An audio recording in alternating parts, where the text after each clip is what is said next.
live on Facebook first after the technical stuff. Right, so I'm live now, which is fantastic. So let me go live on Instagram and then we'll get it popping.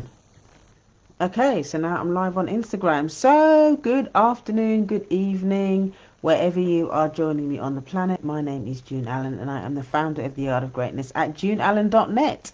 So thank you so much for joining me today. So today we are going to be continuing our conversation around anger. So I've used, because I got so many questions last month when I was talking about some different things. Hi Gloria, thanks for joining.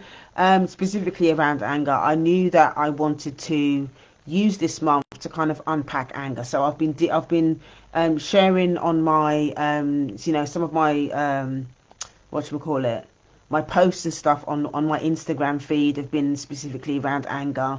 And the last couple of weeks I've been talking specifically about 10 different types of anger. So today I want to teach you and talk to you about how to deal with angry people. Now that we have more of an understanding as to what anger is and the different types of anger, what do you do if you're faced with somebody who treats you in a way that is always angry, or maybe somebody's having an outburst or whatever? What do you do if maybe somebody who's passive aggressive? There's so many different, obviously, based on the 10 types of anger, you're going to respond differently. Okay, so today I really want to share with you I'm going to share 3 ways with you, or 3 things for you to think about on how you respond to somebody that's angry. Before we do that, I'm just going to do a little bit of housekeeping. So if this is the first time you're watching one of my broadcasts, I am a racial trauma therapist. I'm a business coach and also a consultant. And my expertise is working with black women, okay, who want to experience unapologetic self-love, and I do that by helping them to understand the relationship with self, the relationship to the mother wound, and the relationship with systems of oppression. And I absolutely love what I do. I've been doing this since 2006. I'm also a therapist who's also in recovery, so I've been in recovery again since 2000 on, and gosh, how long have I been doing this? I've been in recovery. I had to think about it for a moment. Anyway, it's been a long time since I've been in recovery. So I also talk about the link between racial sobriety and racism and all of that kind of stuff. All of that gets mixed up in kind of the work that I do. So if you're interested in anything that I speak about today, or anything that maybe you've watched some of my live streams in the past, if you click the link in my bio, go to heal.juneallen.net. That's heal.juneallen.net. That's heal.juneallen.net. You can get all the information that you need in order to work with me one-on-one. I've got some spots available if you want to work with me one-on-one, or if you want to work with me in a group capacity. I also have a monthly wellness mastermind called the Sacred Sister Sanctuary. So we do all different kind of things in there. At the moment we have 2 sessions a month where we talk about financial therapy, and the other 2 sessions are more about doing practical tools. And also there's an open session as well where we nurture our self-love practice and all of that. You can talk about current stuff that's going on in the news. If somebody's getting on your nerves and you want support around how to deal with it, so that there's quite a broad range of things that happen in the sanctuary. So if you're interested in joining the monthly sanctuary for any of that stuff, then again, all the links and stuff are in my bio. Right, so now let's get into the content. So today I am talking about how to deal with angry people. Okay, how to deal with angry people. So I'm going to be sharing 3 different things that you can do, 3 things to consider. Okay, when you're dealing with somebody that's angry, or you're dealing with anger in any capacity. So the first one is the anger being expressed respectfully? Okay, is the anger that you're experiencing from the other person, is it being expressed respectfully? And what I mean by that is, somebody can be angry and you can still get into conversation with them about it. The person might just say, I'm feeling really angry about this, here's why. They're not being aggressive, they're not physically attacking you, they're not name calling you or anything like that. They're just expressing how they feel, but it's quite a respectful dialogue. Okay, that's a healthy way that somebody else who's angry can engage with you around that. Okay, now the problem for a lot of us is that our relationship with anger, and I did speak about this in my previous live streams this month, is that our experience of anger has been violence, has been name calling, it's been aggression, passive aggressive, all of that stuff. So we don't always know what to do in those situations, because we're having to deal with all of the aggression and all of that pent up energy from the other person. Okay, so in those moments, okay, the second thing for you to do is think about what comes alive in you when you're experiencing the other person's anger. Okay, sometimes it might be that you might get defensive. You might actually want to fight back. Okay, that's like almost putting fuel on the fire. If the other person's really angry and you're angry as well, is that really going to, that clash? Are you really going to get anything resolved by doing that? Probably not. Okay, so the healthy thing to do in that situation is to, you can say to the other person, I can see that you're upset. I'm going to take a pause. I don't want to say something that I'm going to regret or whatever. I want to be able to hear what you're saying and all the rest of it. So I'm going to go and take a break. I'm going to go over here and, we can reconvene in 5 minutes, 10 minutes, or however long you need in order to do that. I mean, obviously, if the person's being aggressive and violent, whatever, then you obviously, are not going to stay for a conversation around that. So you obviously remove yourself. But what that tells the other person is that tells the other person where your boundaries are, and that you're not going to be spoken to any sort of type of way. You're not going to deal with name calling. You're not going to deal with the person being aggressive, and you're very, very clear with them around where your boundaries are. You might find, I know for me, if I'm with somebody who's being who's expressing anger, not in a violent way, but if they're being passive aggressive, or if they're their voice is raised, or they're being disrespectful, then I can quite often go into shutdown mode, and then I don't really hear much else of the conversation because I'm so disassociated from the conversation, and that's to do with my history. Whenever I experience people that are angry, I just go into shutdown mode, and so I've learned now to I can't communicate with people if they're being disrespectful, and even if they're not being disrespectful. Sometimes if the other person is angry, sometimes I can find myself wanting to disassociate because of my history. So what I do in that space, I might say to them, look, I need to have a break. I need to go away and come back in 5 minutes time when my nervous system is settled a bit more, and both parties have had a chance to calm down, because in that situation I need to take care of myself. The important thing to remember is that you don't have to stay in those situations if it really feels overwhelming for you. If your nervous system feels activated, if your nervous system is completely shut down, where you're disassociated and you don't know what's going on, nothing's going to get resolved.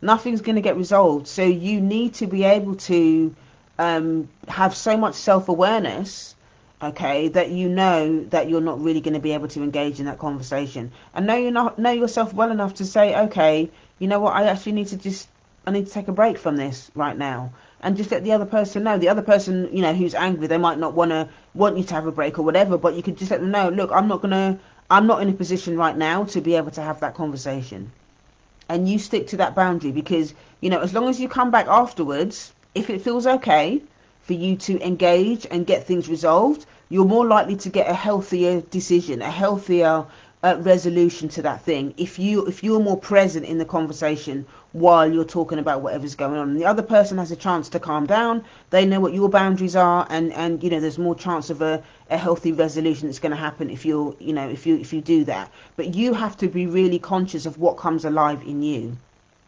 when the other person is angry and whatever they're doing. And this is something that I teach a lot in the group, in my membership group, because having that self-awareness and really being able to understand what happens for you when other people behave a certain type of way, that's foundational self-love.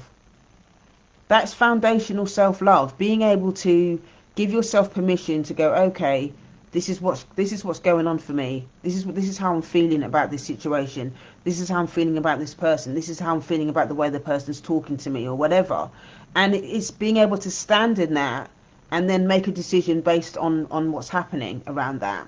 Okay? So that's really, really important. What comes alive in you, okay, is going to be an important catalyst for where you take the experience next. Okay, so it's important to be able to have that conversation with you. So number one is that person being respectful, okay, in expressing their anger, and number two, what is coming alive in you, and what do you need as a result of what's coming alive in you.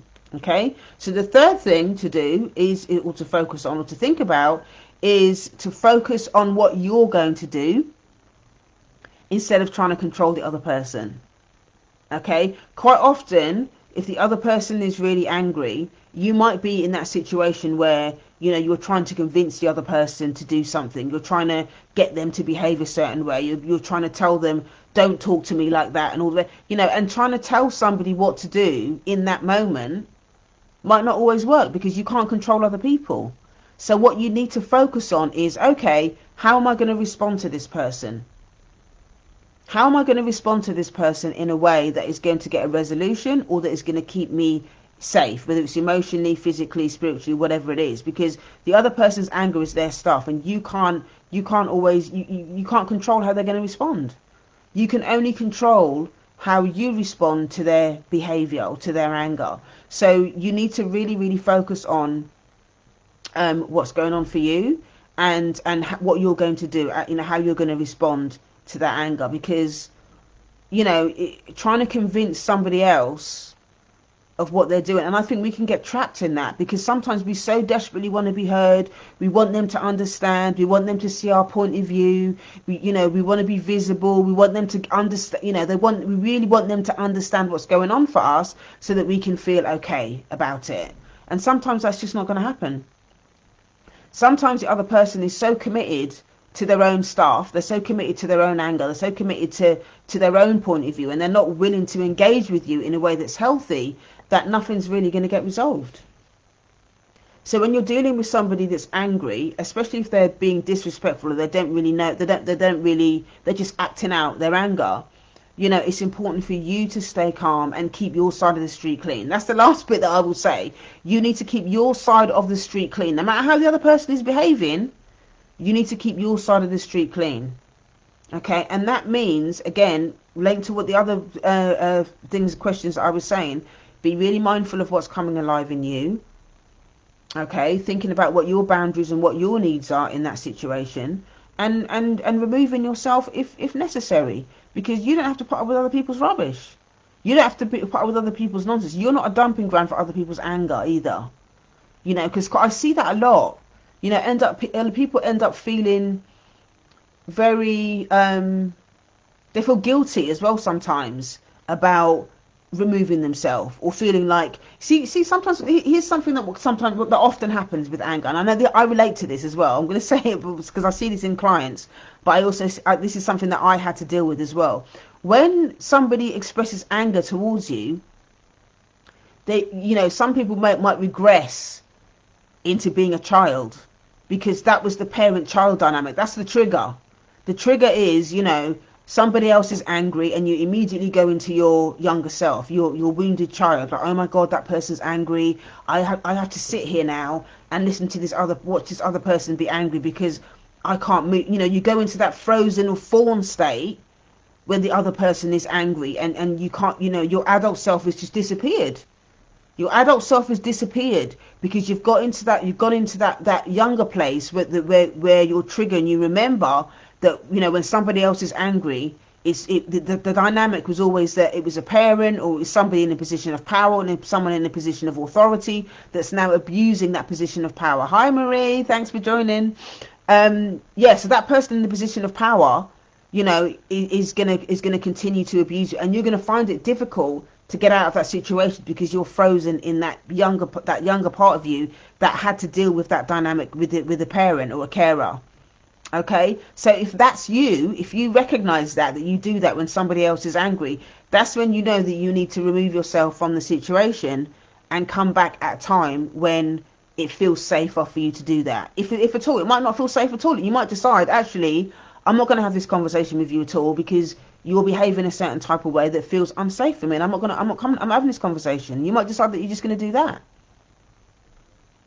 If the person is being, you know, is expressing their anger in a way that's respectful, and it's you that's really triggered, you might need to just step out for a moment so that you can soothe your own inner child, okay, and bring your adult self back into the conversation. That's when you know, that's the dynamic that needs to shift.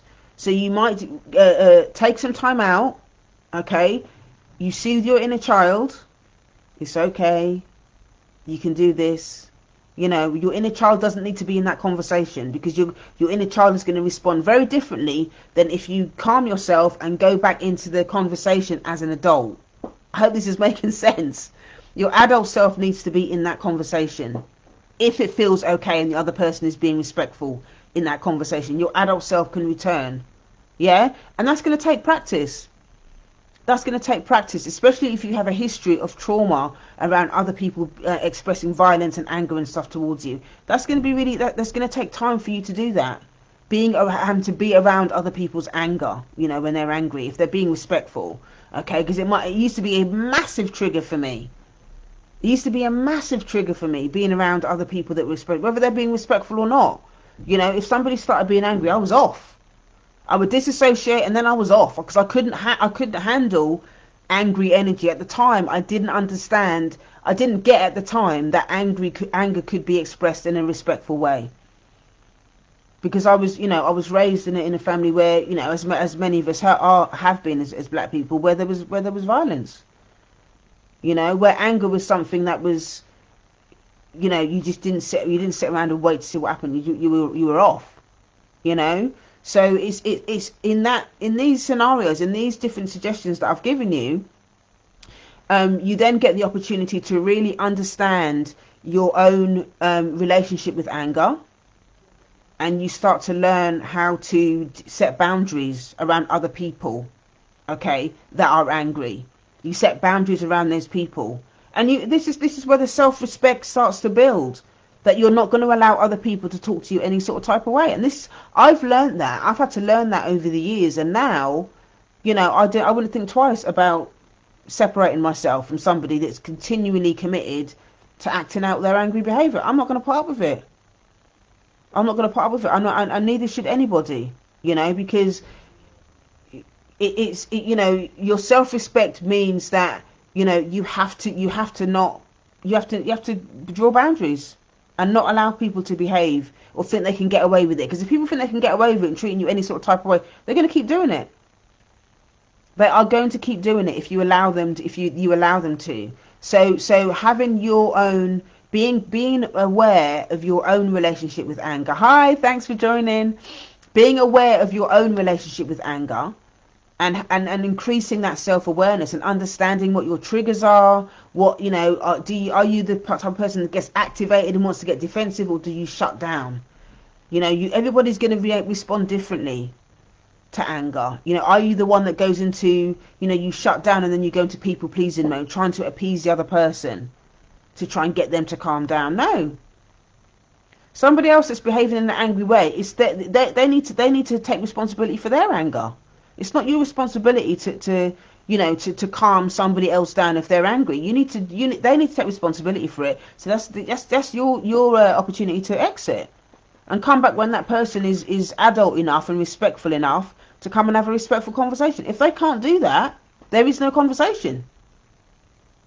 Because you need to have a conversation with somebody that is respectful and can have an honest, mature conversation about what's making them angry. Again, it's that thing of, it's not the anger per se that is the issue, okay? Because people get angry for different reasons, as we know, as I've discussed in the previous live stream. People get angry for different reasons, but you have to be willing to, you know, to really understand that it's not the anger itself that's the issue, but it's how that person, what they do with their anger.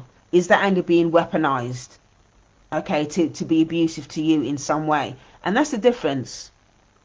That's the difference when you're dealing with angry people. And there's something quite powerful about being able to sit with somebody who is angry but respectful with it. If they're respectful with it, there's something coming alive in them that, you know, maybe their boundaries have been crossed. Maybe you've done something unintentionally and you don't realise. So they feel angry and they're expressing that to you. As long as it's done in a respectful way, there's power in that. There's something that you can learn from that. And also there's something about the vulnerability of expressing, if somebody's doing it in a respectful way, if they're saying to you that they're angry about something, and, you know, there can be a vulnerability that comes with sharing your feelings in a respectful way. I hope you. I don't know if that makes sense. But if somebody is saying it to somebody else in a respectful way, I experience this sometimes when I'm talking to my daughter about something. If I get angry about something, sometimes it's hard for me to really to share how I feel about stuff with her. But I want her to also experience that I'm allowed to be angry about certain things, but it doesn't have to be abusive. Anger does not have to be abusive. My anger is telling me that boundaries have probably been crossed. My daughter's probably taken advantage of some shit. She's trying to pull a fast one on me. And I have to express that to her. I'm angry because of A, B, and C. This is why this doesn't work for me. And let's have a conversation around what that means. Let's have a conversation around, why you crossed that boundary. And let's work together to come to some sort of common ground as to what we can do next time. That's how you have a respectful conversation with somebody about being angry about something.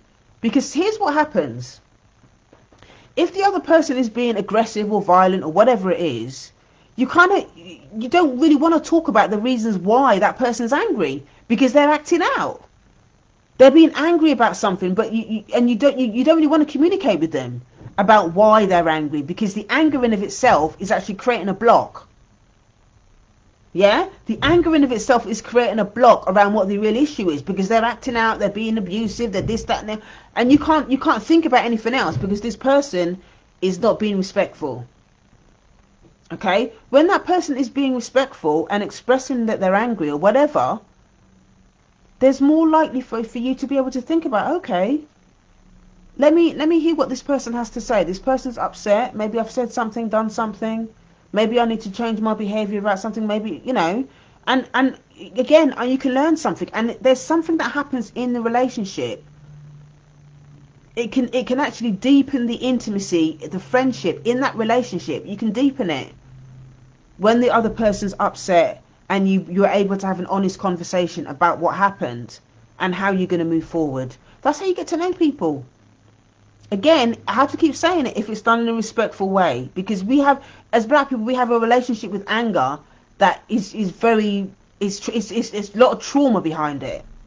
Yeah, there's a lot of trauma behind a lot of the anger that a lot of us experience. So I have to keep saying if it's been done respectfully, because a lot of us don't know anger other than violence. Yeah, we don't know it except violence, and so we can't tolerate.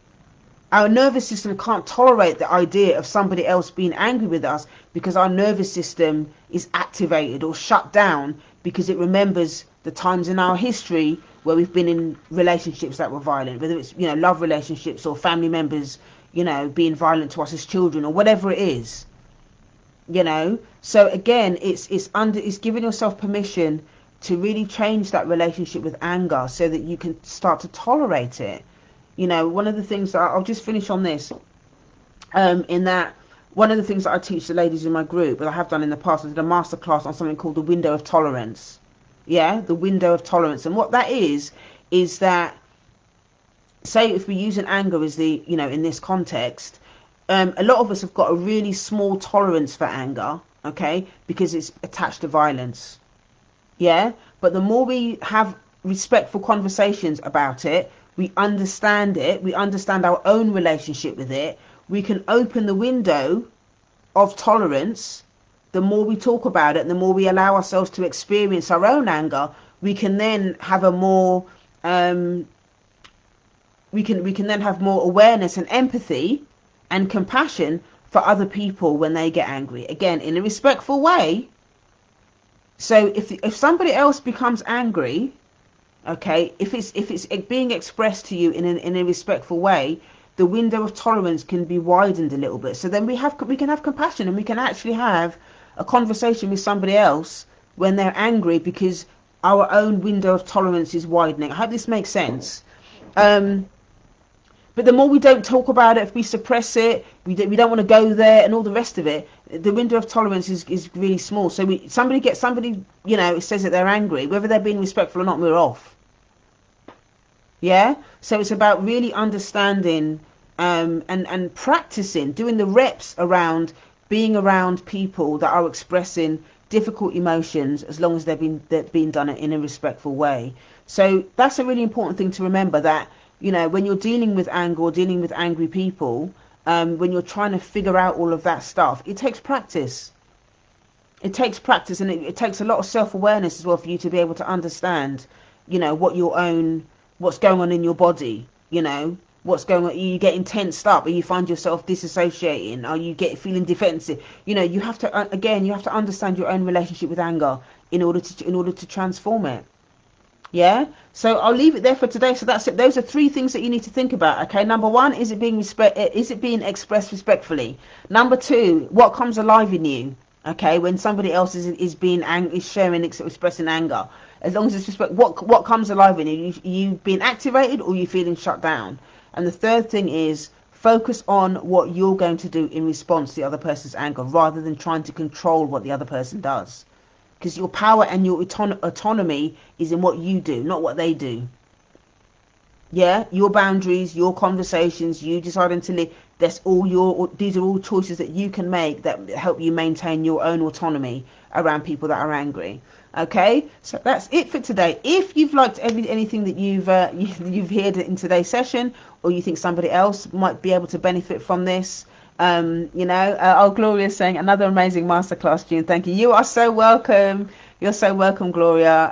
Yeah, I'm glad you find it really, really useful. But yeah, these sessions on anger are so important, and I really wanted to break it down and unpack it for people, just to help them have a much, a different type of relationship with anger, because a lot of us struggle with it.